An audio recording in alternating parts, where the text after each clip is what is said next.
I'm going to attempt an explanation of the mechanism, the fingerings of the Carte 1867 system flute. And this is my lovely, although in need of a thorough clean, very late example. It's all thinned Ebonite.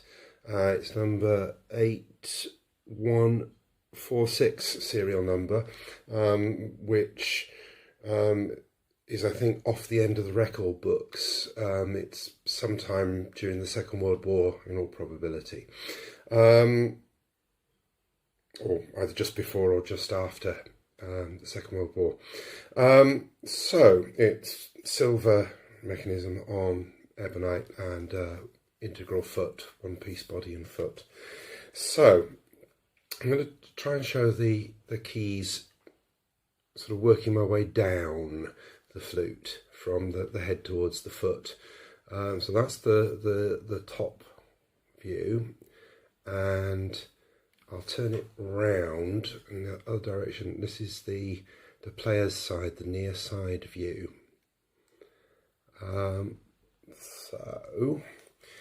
And I'm going to start, I'll work my way down sort of key by key.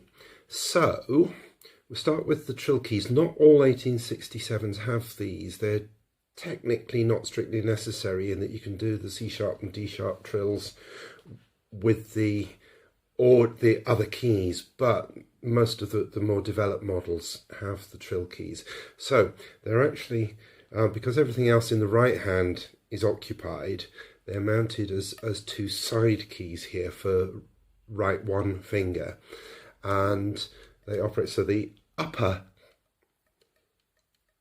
one, the up tube one, operates the D trill, and the down tube one operates the D sharp trill. So you've got D sharp trill and D trill, same as on bow and flute, in terms of tone hole positioning along the bore, same functions, but except that they're not needed in the third octave.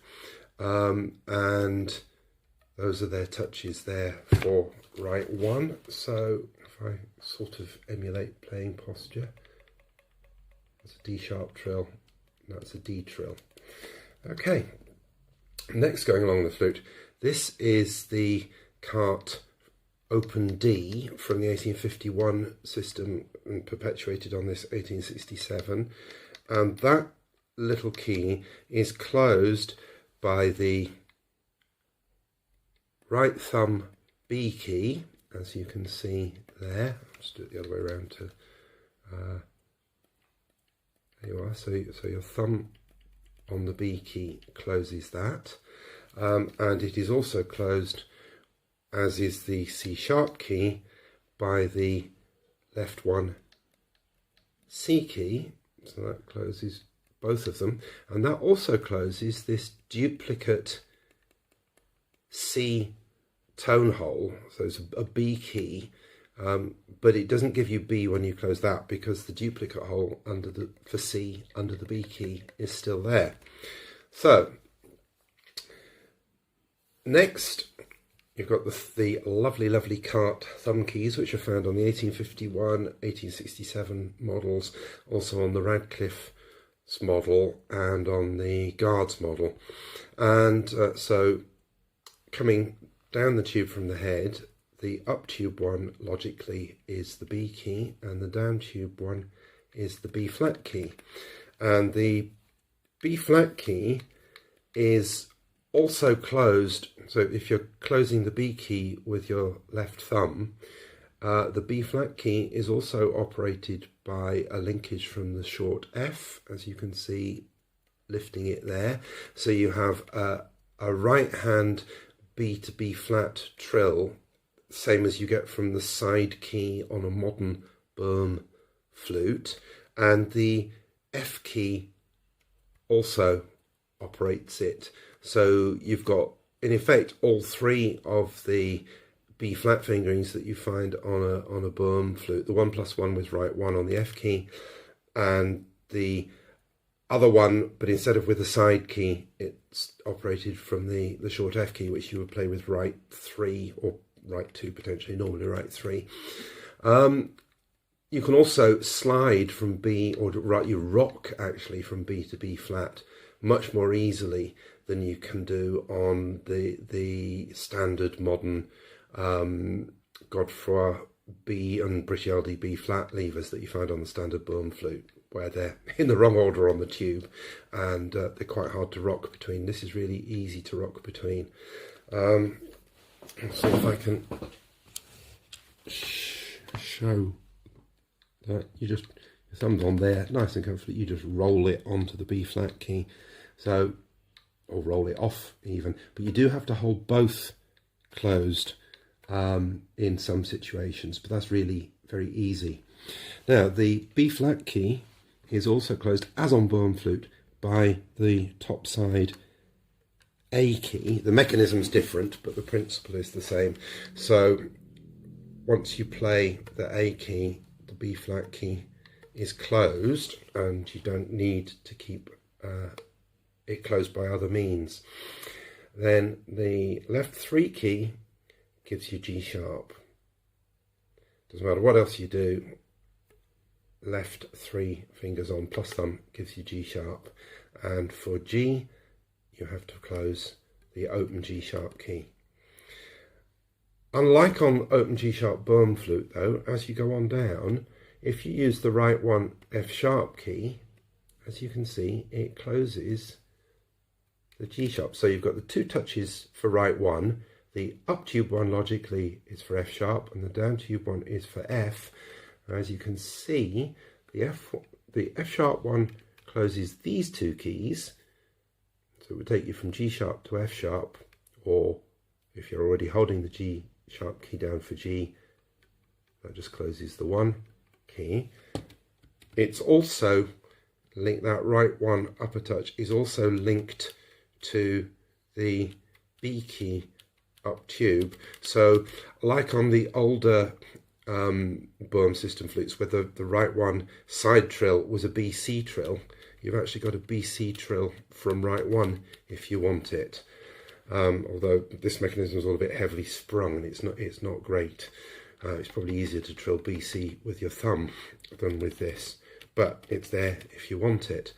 And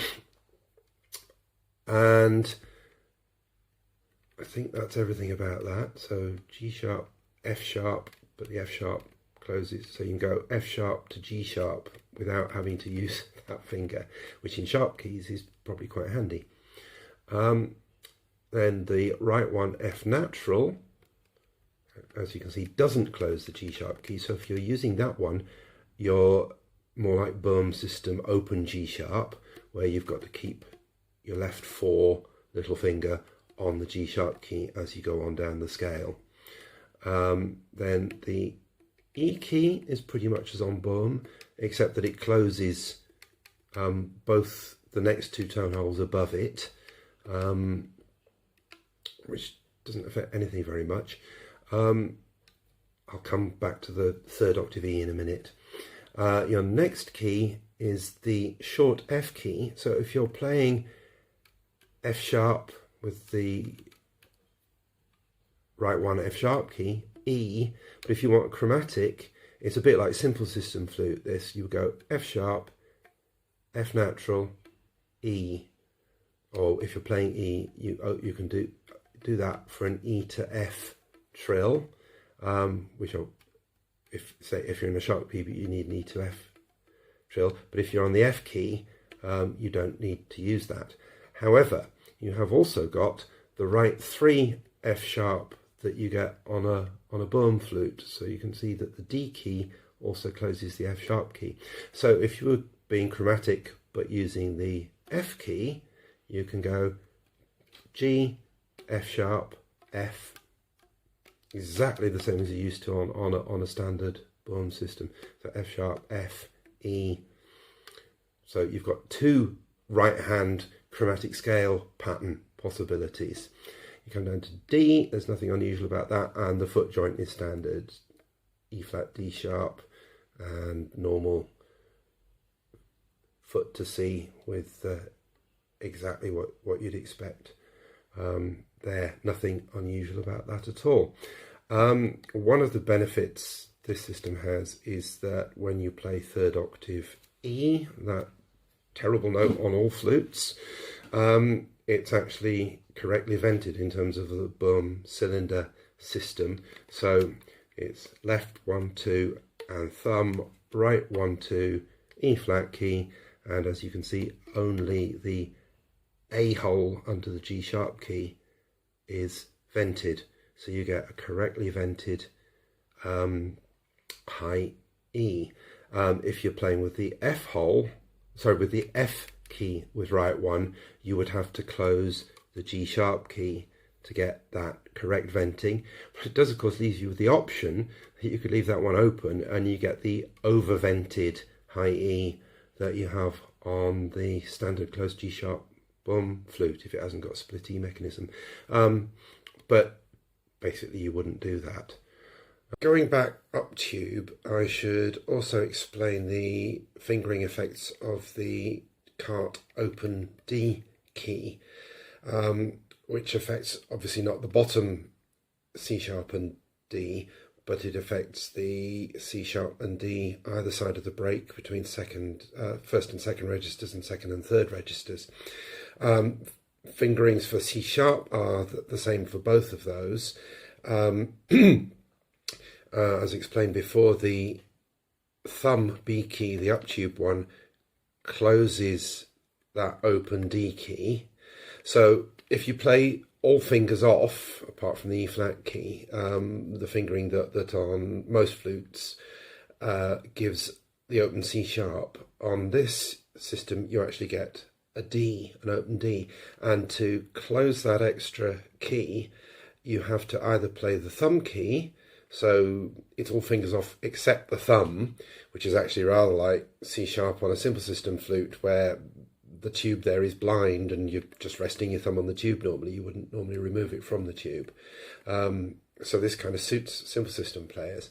But it's not very difficult if you're a boom system player to get the hang of it. So your open C sharp isn't fingering wise open in that you've got to have the thumb key on. There's an alternative fingering, which is the left 3 G sharp key also closes that high D, open D key. And so you can finger open C sharp with just that one finger on plus the E flat key. What that doesn't do is close the thumb hole. So the venting, when you just close the thumb hole, you've got perfect venting. There are no, because of the duplicate C holes under the B keys, there are no extraneous holes closed down tube. When you close the G sharp key with left 3, that closes the top of the tube B key. But of course the thumb one is open because you don't need to touch that. So you've only got one down tube hole closed. It does very, very slightly veil the tone of the open C sharp. You can tell the difference between it fingered that way and fingered with the thumb.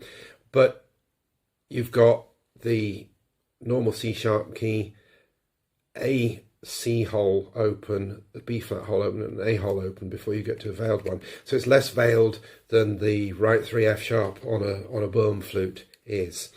As I said, that finger is exactly the same in both octaves. The open D, obviously you can play a D at the top of each, beginning of each of the second and third registers, just with all fingers off except the E flat key. But you can also play them with the normal familiar fingerings, because if you play second octave D with that, it doesn't matter which of the F keys here you're using, you play second octave D with left 1 off, the open D key is closed both by the thumb key and by the F sharp key if you're on that. So there's no problem with that. You've got an octave vent at the C sharp hole as normal on virtually any other system of flute, and you've got that D. And you've got a similar situation at the beginning of the third register where you play D, left thumb, left 2, left 3, and because it's an open G sharp flute for this purpose, you've got to put left 4 on and close that G sharp key, left 1 off, and you've got that normal fingering, or venting at any rate, for the 3rd register D. So you can do it that way, or you can do it all fingers off. And I think that is the gist of it. The 3rd octave fingerings, as you'd expect, are in some details different, and you don't in the standard fingerings you don't have to use the trill keys. You can go right up to high C and above it without needing to use the trill keys, but the fingering charts show all that. I don't really know about whether the high F sharp, whether it's vented differently from both systems. I haven't really worked that out, but I think it's vented the same. If you're 1, 2 left, 1 thumb, 3 left, F sharp key, that closes the G sharp key, and if you're playing with the F natural key, you would have to no, you can't do that. So yeah, for high F sharp, if you play with the right 3 F sharp, you would have to close the G sharp key with left 4. The note doesn't speak if you leave that one venting, as far as I can tell. Did do a bit quick experimentation before making this video. But yeah, so what other alternatives there are for high F sharp in the 3rd octave? You'd have to look at the fingering charts. The Rockstro fingering chart, I think, goes through all the alternative fingerings available, although without trying them out on a flute, that maybe doesn't mean that much. Okay, so the 1867 system, Carte 1867 system flute.